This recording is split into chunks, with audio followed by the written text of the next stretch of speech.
J'ai eu l'idée de faire cette vidéo après avoir vu ça. Aujourd'hui, ce que j'aimerais vous montrer, c'est un exercice à ne pas faire au gym. Je vais vous montrer exactement pourquoi. L'exercice s'appelle le dip et il se fait avec deux. Donc, habituellement pour le dip, ce que vous allez faire, c'est mettre vos mains sur deux barres parallèles comme ceci.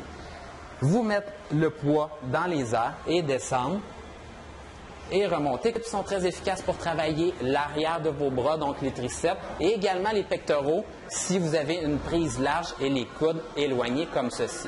Le problème avec les dips, par contre, c'est qu'ils mettent une pression excessive sur vos épaules.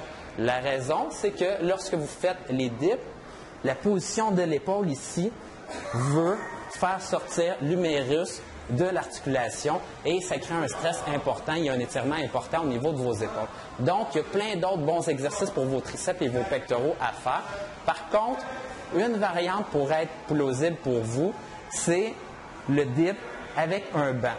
La raison pour laquelle je dis ça, c'est que vous allez placer moins de stress puisque c'est beaucoup plus facile que son jumeau ici avec les barres. Donc, si je fais les dips comme ceci, en mettant mon poids dans le vide et en descendant comme ceci, je vais bien travailler l'arrière de mes bras, les triceps.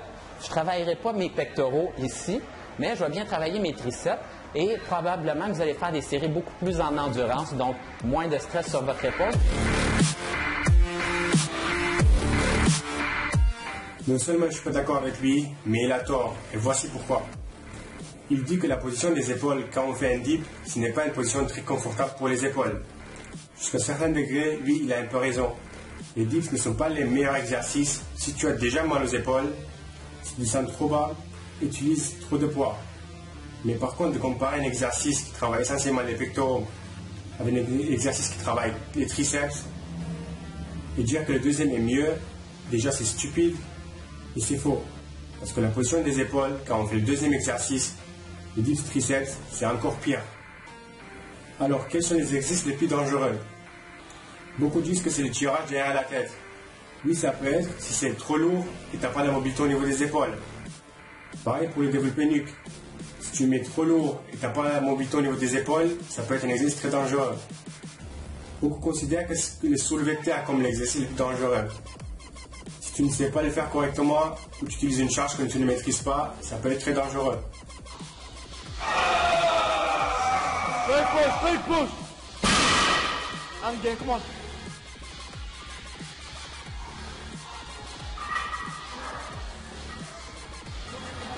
Straight, come on.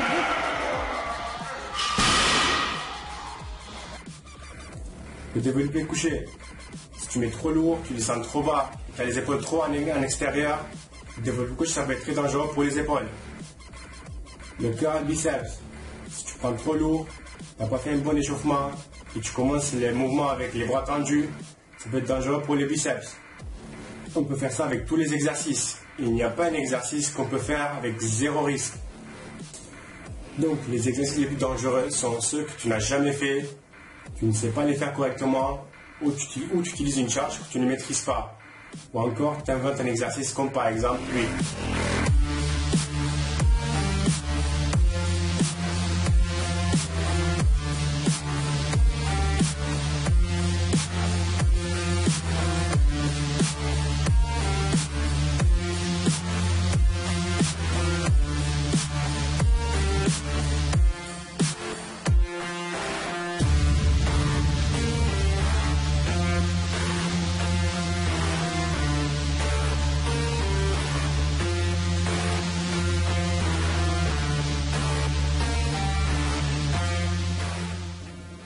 Merci et à la prochaine vidéo.